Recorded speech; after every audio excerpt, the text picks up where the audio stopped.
All right, well, I guess we can begin.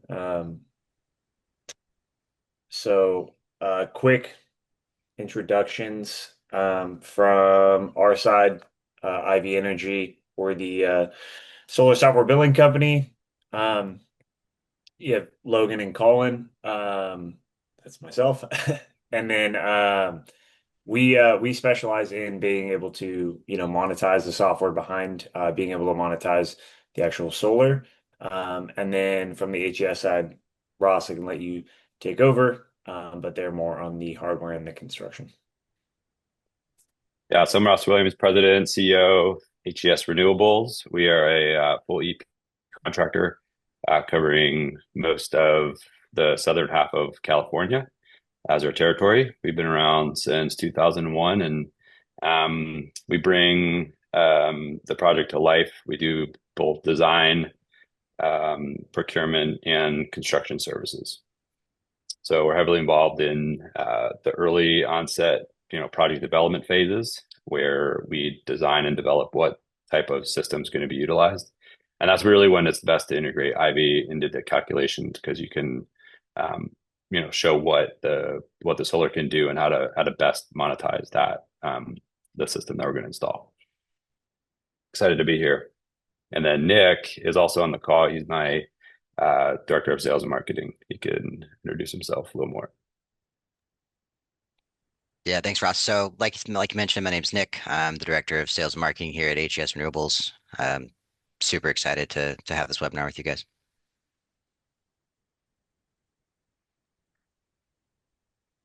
Sweet. Yeah. Um, so a few topics, as you guys can see on the screen, but essentially, how solar plays into multifamily properties, how it adds value, utilizing both, IV and HES. ITC investment tax credit, which is a big driver in the economics of some of these projects. There's some deadlines, in terms of when projects have to be done to take advantage of that. So you can grandfather projects in as long as you finish by certain dates or meet certain milestones. So we'll go over that. The safe harboring options help you meet those milestones. And then what you can do starting from today to make sure that your timeline for the project lines up with those, and then how long that actually can take before you're recognizing revenue on property. And then we'll leave a lot of time for questions as well.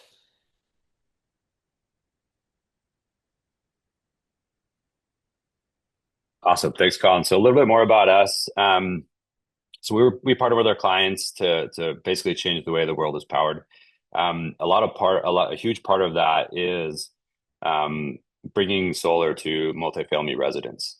It's interesting because I've been doing this for about 15 years now, and prior to Ivy, it was really difficult to bring the energy, bring the power to the residents, and really monetize that.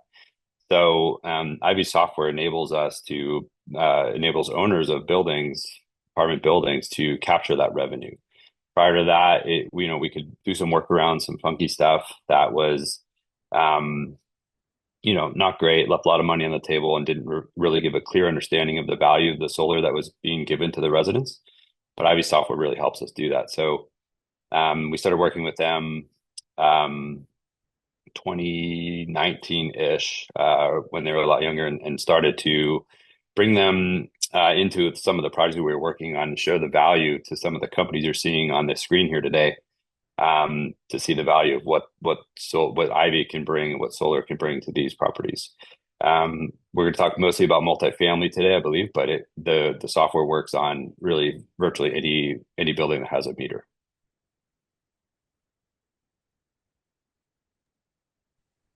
Yeah, hope everyone's doing well. HES has been a phenomenal partner. I remember the first day I actually met Ross, who was at RE Plus It 7 or 8 years ago. And right around when Ivy was starting. So we got founded in late 2018, 2019. We really, we entered this industry with the main barrier of the split incentive problem.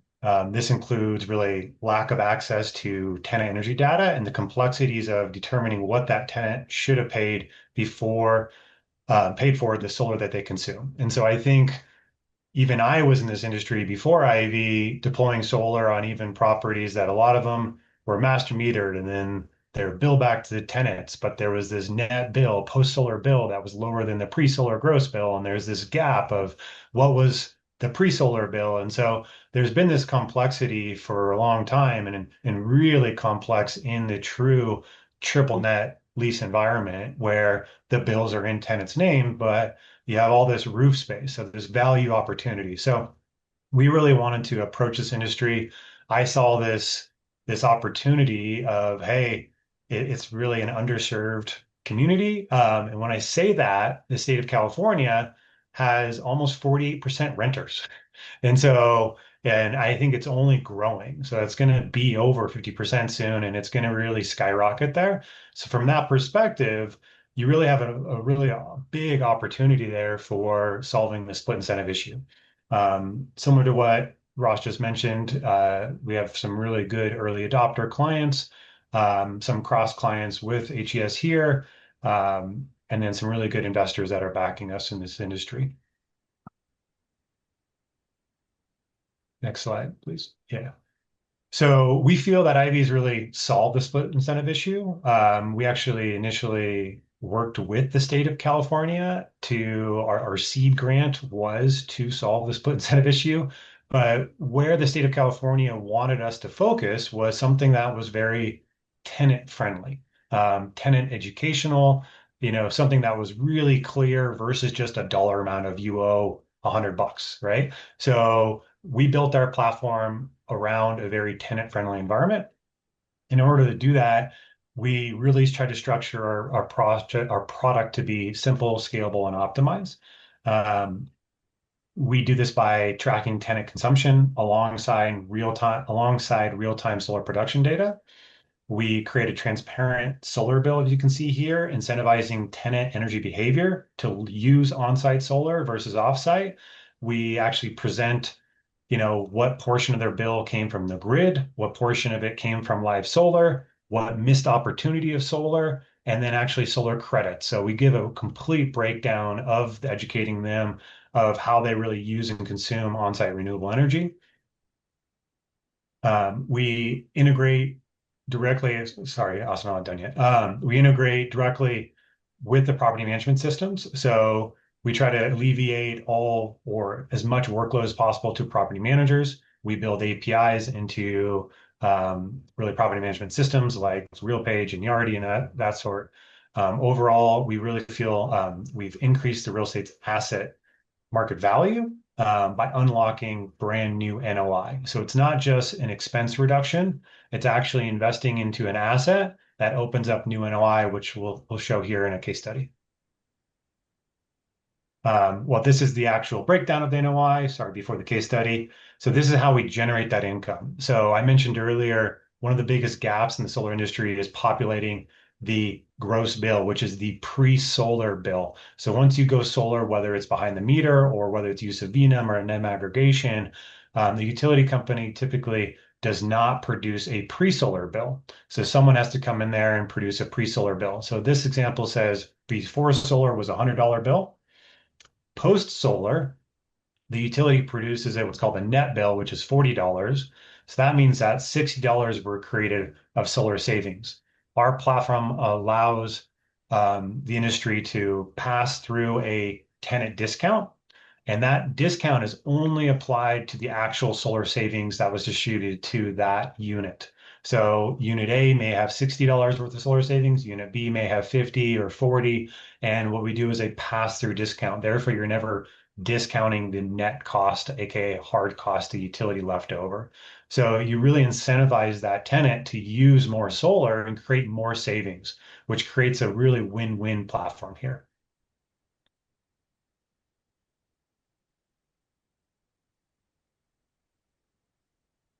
Yeah, so here's a case study of a project that we did using Ivy software called Andon. It's in San Marcos, California. It is about a 700 kW system. There's 116 units. They're 2 and 3 bedroom townhomes, so they're quite large, which is why the system size is as large as it is. And the savings on an annual basis for each unit is around $1,800, which is an NOI increase per unit.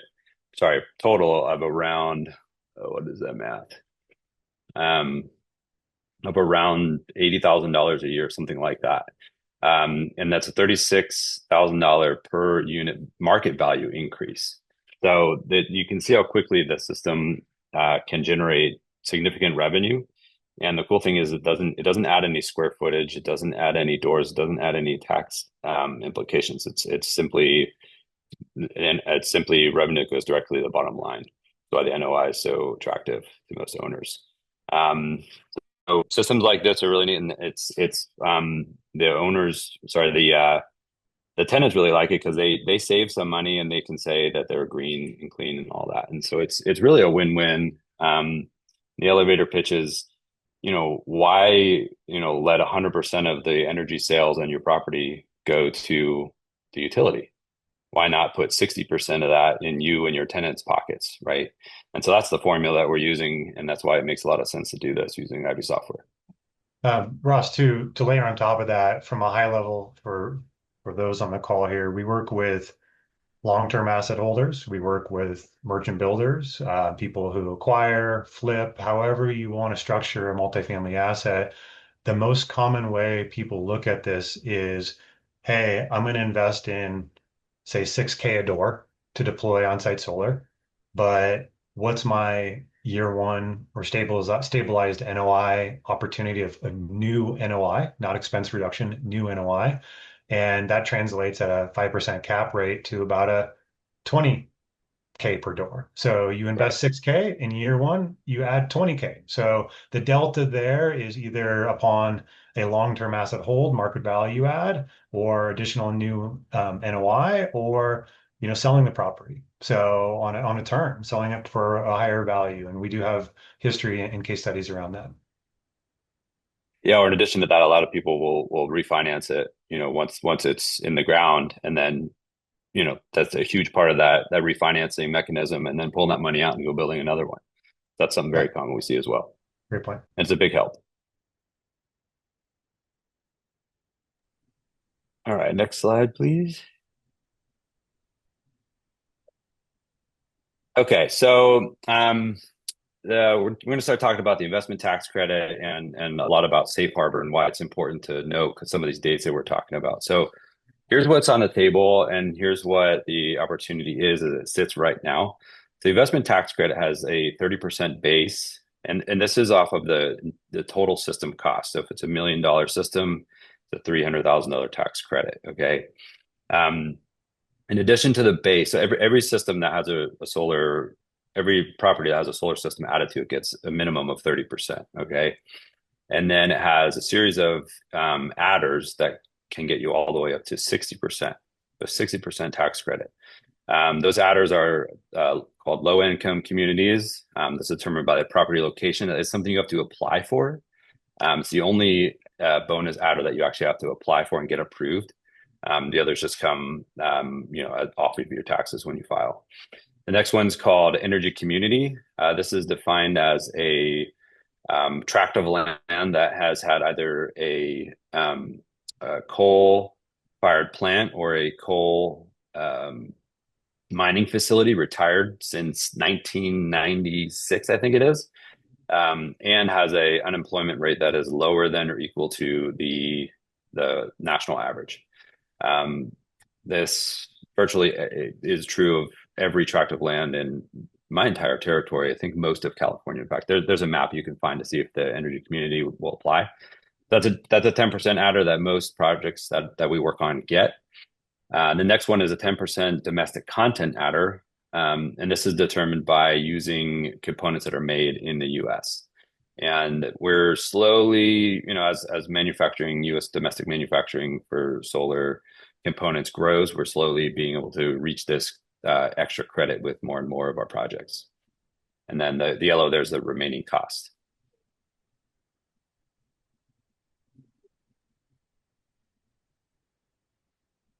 Okay, so here's some qualifying costs. We get a lot of questions about what qualifies the system and what kind of cost the tax credit can be applied to.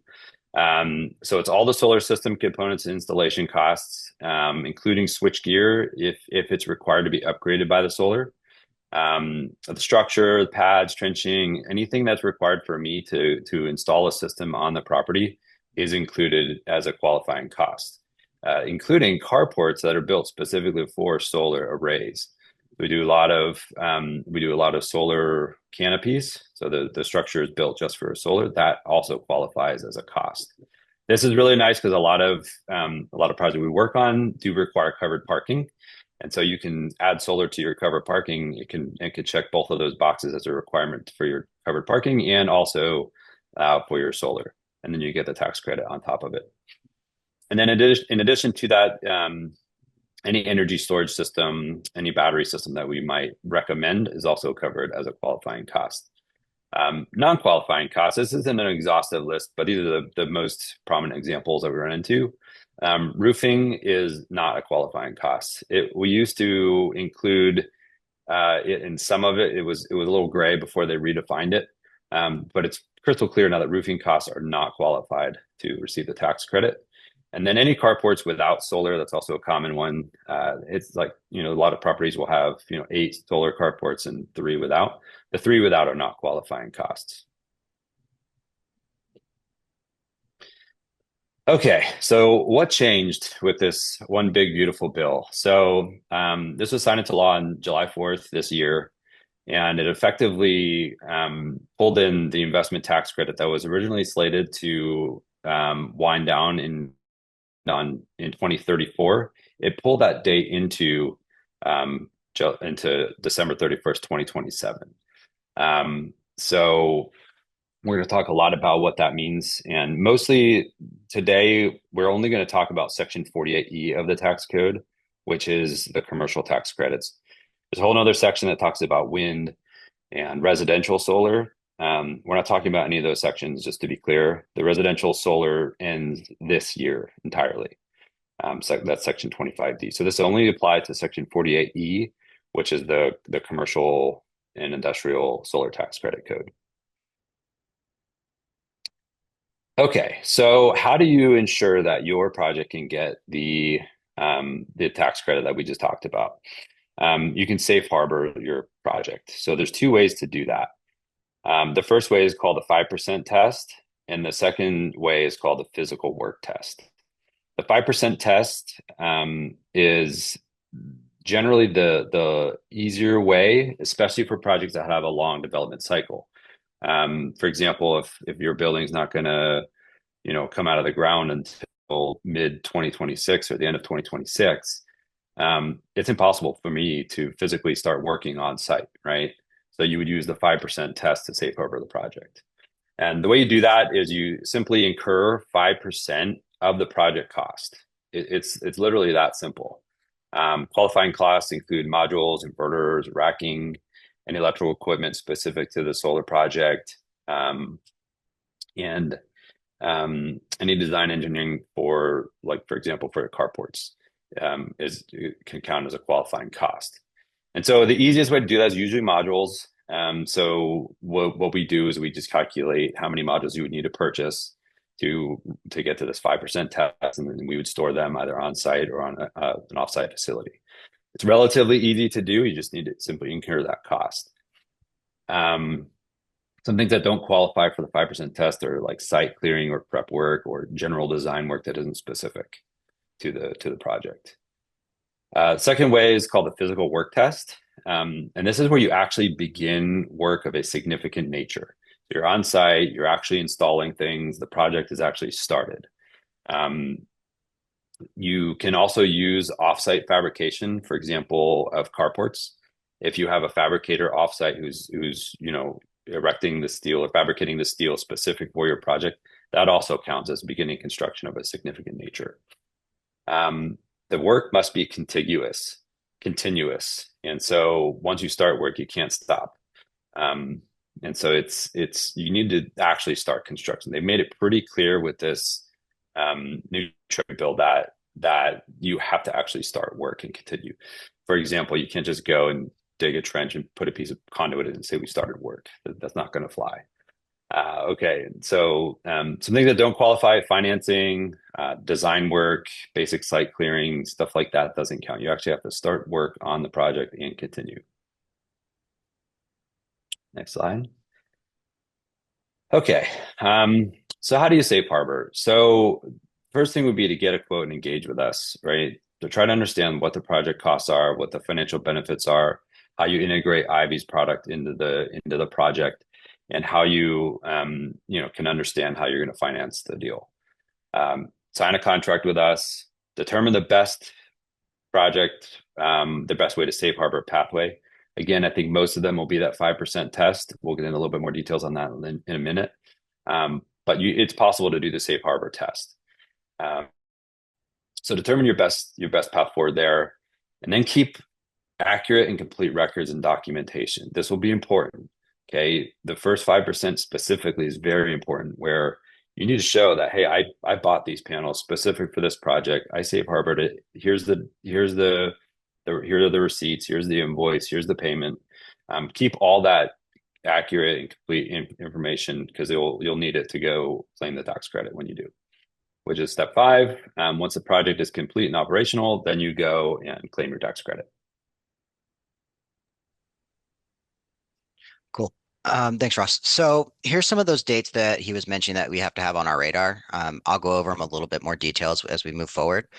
And just as a word of caution, some of these do seem a little bit further away, but as you know, in construction, nothing happens quite as fast as you would like it to. And each one of these dates has a pretty steep cliff associated with them. So it's important that you work tightly with your solar contractor to make sure that you're very mindful of what these dates can mean. Slide. So the first date on here was actually Tuesday. So shortly after the One Big Beautiful Bill was signed, the president asked the IRS to redefine what safe harboring actually means.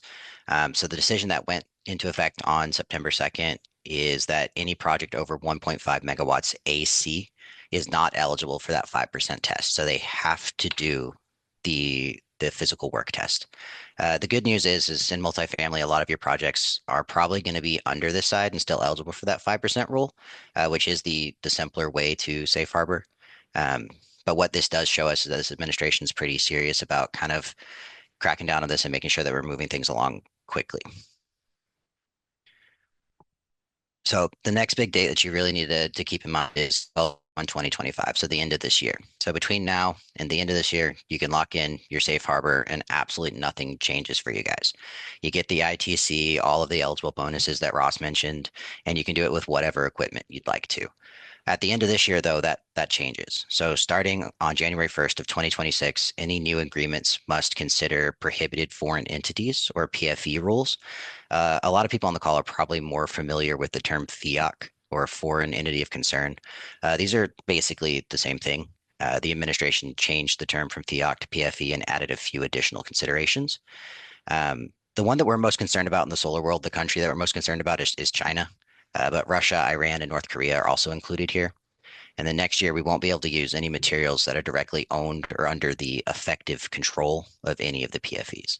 So on the surface, this isn't a huge concern because there's plenty of manufacturers, including ones here in America, that aren't going to be directly impacted by this rule. With that said, though, I'm kind of getting flashbacks of my economics class because it's going to turn into a supply and demand thing.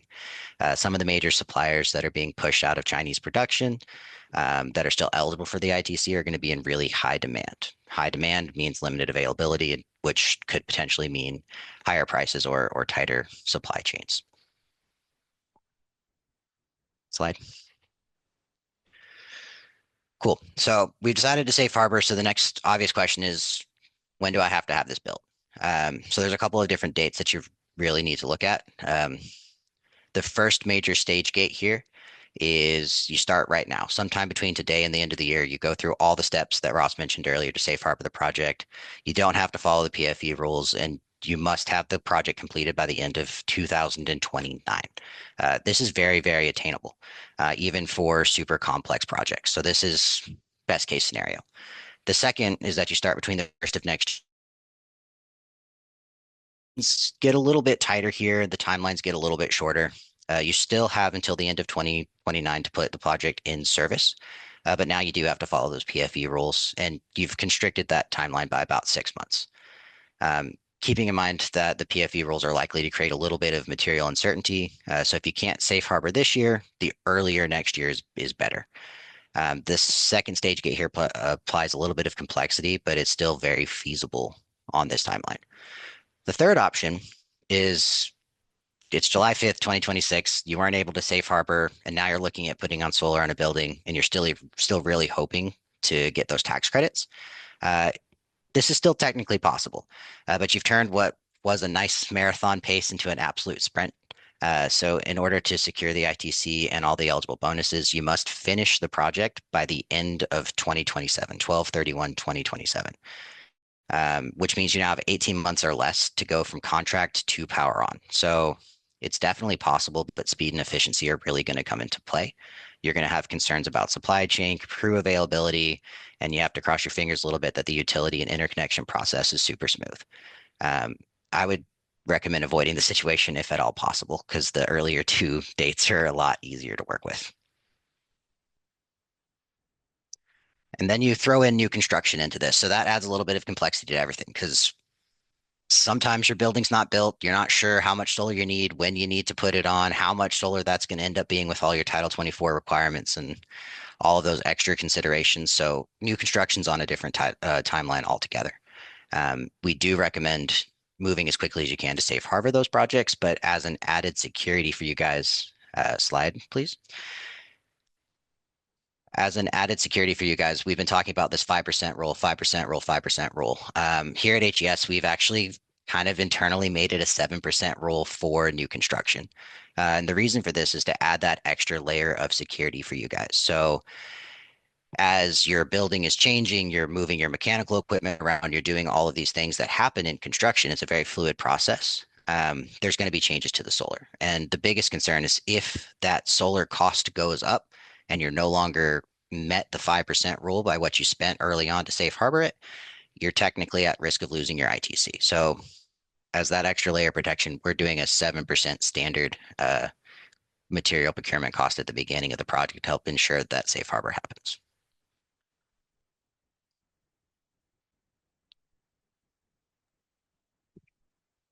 All right, there was some good news in this bill. It reinstated the 100% bonus depreciation. It was on a glide path to becoming standard makers, but it reinstated the 100% bonus depreciation for the cost of the system in year one, and it retroactively did that in all of 2025. So any projects that are installed this year or after will get 100% bonus depreciation. That's a federal depreciation, which is really nice. Logan, you want to talk about the building performance standards? It was just more of a highlight. So across the nation, really a big buzzword is building performance standards. There's certain territories that are already live, like DC and Seattle area, and certain aspects of Colorado or Denver. California had a plan to release their building performance standards in July of this year. However, it's been delayed. It's been delayed into a to be determined release date. We do have some visibility into what those standards would be and what those fees may potentially cost. But for example, a downtown Seattle property, actually, I'm sorry, three properties, I was just told from now to 2050, they have $24 million worth of building performance standard fees in front of them. So there is a matter of what those fees are coming down. When California releases them, they'll set a really strict timeline to those fee structures based on building square footage, number of buildings, and carbon usage profile. So please reach out to us or some of our consultants to help define those, potential fees and fee avoidance. But typically, solar is a direct offset of this, and we can calculate the value change of those.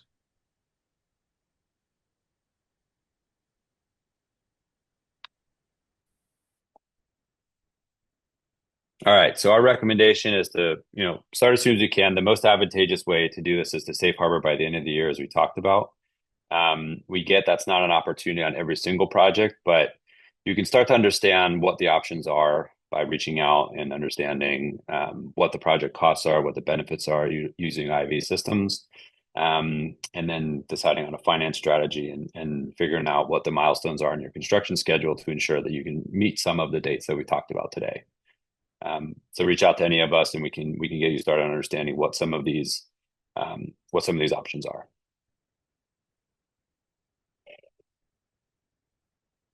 Okay. So it's just a kind of a timeline we created that shows some of the different dates we talked about, but really we want to open up to Q&A here and see if anybody has any questions that we can answer. Yeah, so See it a looks like couple came. Go ahead, Austin. we've got about 7 questions. Anonymous attendee asked for the physical work test. Has anyone seen a definition truly of what continuous work really constitutes? Have heard that as long as you do some physical work to start and then complete by the end of 2029, this will satisfy the work test. It was said today that you must show you are continuously under construction. Do we know really how that will be measured or policed? Phenomenal question. Regarding how it's going to be measured or policed, no, I have not seen an actual definition of that. I don't anticipate that there's going to be like IRS agents, policing job sites, making sure that we're working. But again, the documentation showing that, like, for example, if I went in there and I installed some pre-plumbing conduit, okay, and I needed to wait for the roof to be built so that I can install my solar panels on the roof, that would constitute continuous work in my mind. But no, I've never seen an actual like clear-cut definition of what exactly that means. All right, next question. When installing solar onto existing carports, would structural reinforcement be a qualifying cost? Yes, absolutely. Structural reinforcements on any carport or building otherwise is a qualifying cost. Okay, next question. What is the average revenue percentage received that an owner can expect when incorporating IV energy in their solar project? That's it's a tricky question, but so it's very dependent on rooftop capacity, I'll tell you that. So we focus on garden style or say 4-story and under. That said, we do have some infill urban buildings that are getting creative on how to deploy solar, but ultimately you have to have the ratios correct where you can deploy enough renewable energy to create a value opportunity of offsetting tenant load. But I'll look at it a different perspective. Um, when you deploy solar, the realm that we operate in is the independent power producer realm. So it's an IPP realm where you kind of create your own little mini power plant. Well, think of it this way. You can produce on-site rooftop solar somewhere between 7 to 9 cents at a levelized cost to produce power. What that means is you spend $1 million today and you hold that over 20 years of the warranted life or 25 years, depending on how you want to structure that. Well, you produce X amount of kilowatt hours over that time. Your investment today and how much you get out of that over that time period levelizes to about 7 cents, 8 cents, 9 cents. Well, Ivy can bill the tenant up to their exact tariff rate. And so in SDG&E, sometimes that blended rate is 35 cents or 40 cents or something that we can bill up to. So your value opportunity of producing kilowatt hours at, say, let's just round numbers, 10 cents, and I could bill up to 40 cents, you make 30 cents of every kilowatt hour consumed. Now, FCE is a little different. If you're in Moreno Valley, it's a little different. If you're in the state of Nevada or Arizona or Colorado, it's all different relative to that tariff rate. So please feel free to reach out to either HES or Ivy.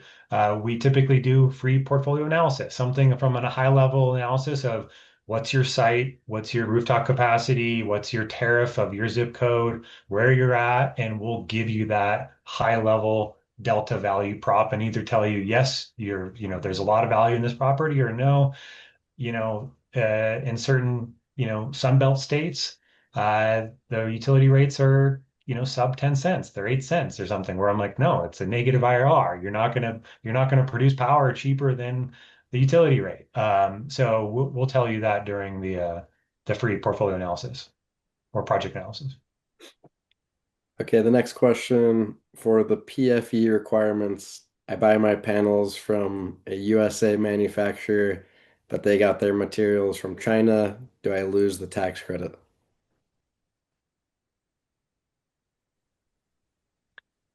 This one is an interesting question because it's got a pretty complicated answer. So, assuming that you're safe harboring after this year, so PFE rules do apply, um, the answer is probably. So there are percentage thresholds of components, but they're pretty high. So depending on what product you're getting, I mean, if you're getting like a screw, you might be okay. But when you're talking about a solar module specifically, the answer is probably. And this Yeah, is also where I'd say I'm not it, a tax professional and you should yeah, it is. consult one. It is a complex thing, and it's solar panels themselves, for example, are comprised of like 10 major components, and they each have a different ratio to the total. So, for example, the cells are probably about 30 the cost of the solar panel, right? So if that cell comes from China and the rest is domestic, then it would probably disqualify it. It's a very complex answer, as Nick mentioned. We have a calculator, and we can determine which panels do and do not disqualify you. So we can help you work through those issues and get you the answer, and make sure that the products that we're providing, should you safe harbor in that 6 month gap between December 1 and July 4, 26, we'd obviously go and work and make sure that we're providing equipment that does qualify for the safe harbor. Great question. Complex question. Okay, we've got about 6 more questions. Let's jump into this one. Wouldn't every 2026 project qualify for the 10% domestic content additional tax credit?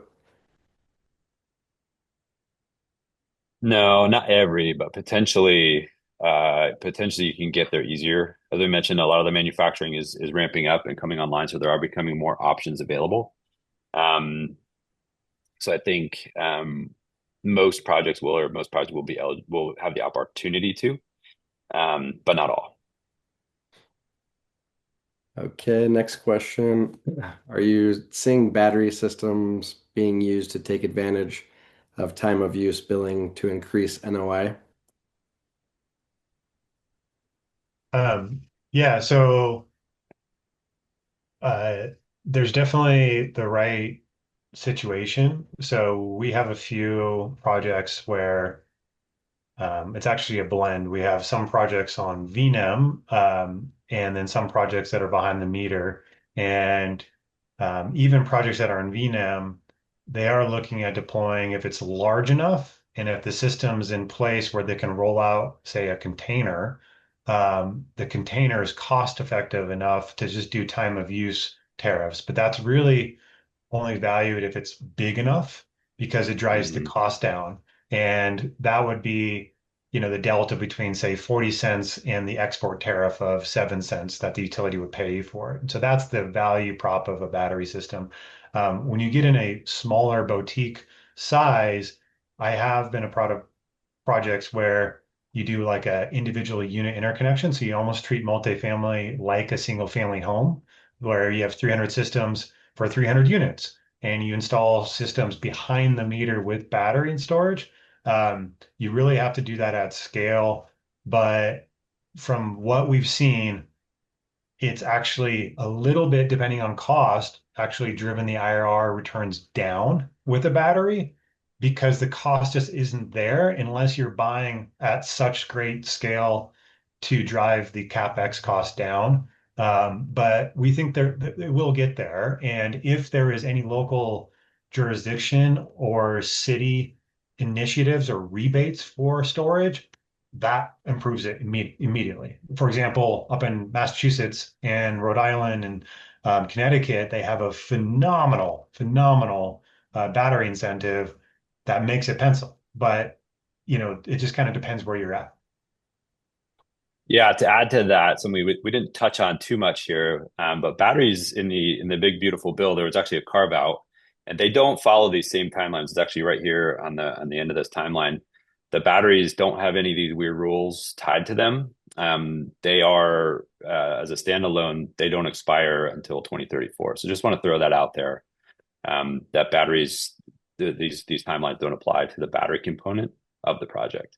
That applies to both paired storage, meaning solar plus storage, and or standalone storage. Okay, next question. You stated you have some projects on VNEM and some behind the meter. Can you explain what is the difference? Um, yeah, I'm an engineer, but I'm going to try not to be too technical here.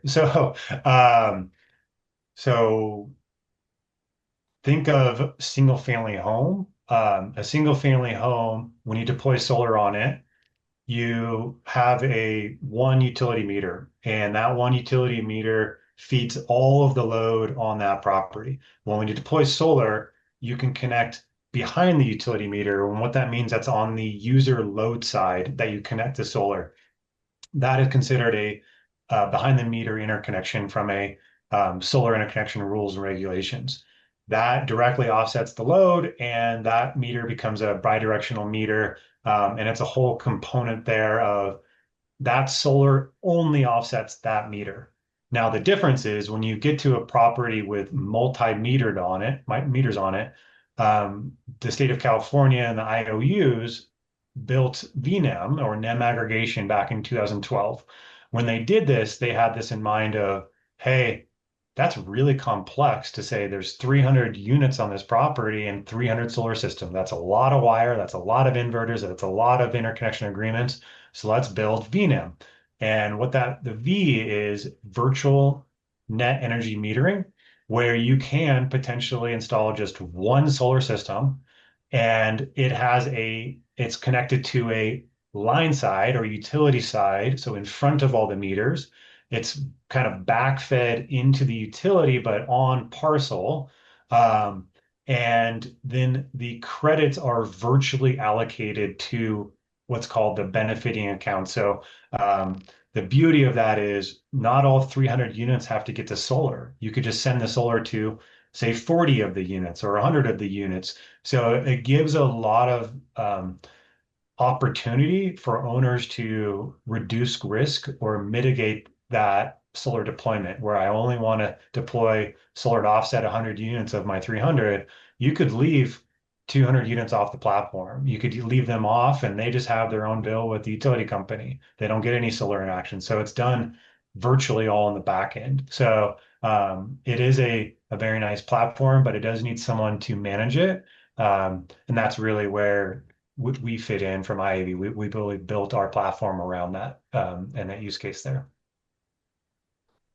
Hopefully that answers the question. And feel free to throw any last second questions. We've just got one more. Do you expect states to start offering tax incentives?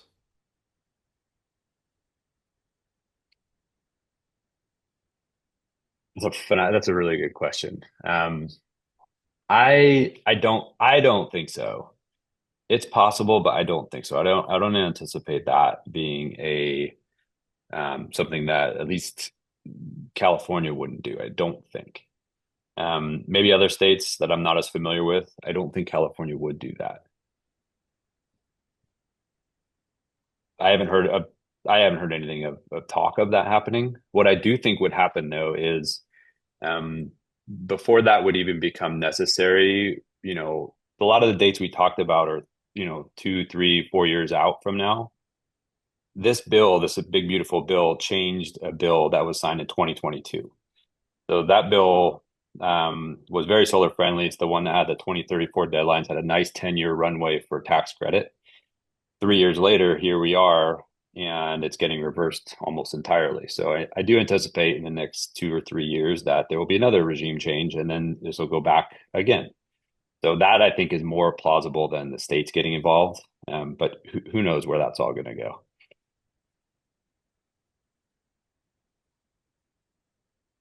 Logan, have you heard anything about states doing any other states thinking about that? I haven't. I have, and it's the BPS standards, the building performance standards, has been the main focus that I've heard. Yeah. Okay. Looks like we've got all of our questions answered. Any final remarks from any of the speakers before we wrap this up? More of how to get in contact with us.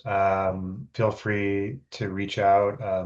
Austin, we don't have a slide for contact information, but maybe we can distribute something to everyone of how to contact. And, we both offer, a lot of free portfolio or free project analysis on the front end, and really just want to help you all succeed. Yeah, Yeah, same. Appreciate. we will be Sorry, go ahead, Austin. sending all the attendees a follow-up email where you can access a recording of this, as well as contact information for all of the speakers in both companies. Awesome. Yeah, I just want to say thanks everyone for their time. It's been a pleasure, and yeah, this is some complex stuff. So reach out if you have any questions. Happy to help. And sooner the better. These are the real deadlines, and we are anticipating and already experiencing some pretty heavy volume. So reach out, and we'll get you involved and get it figured out.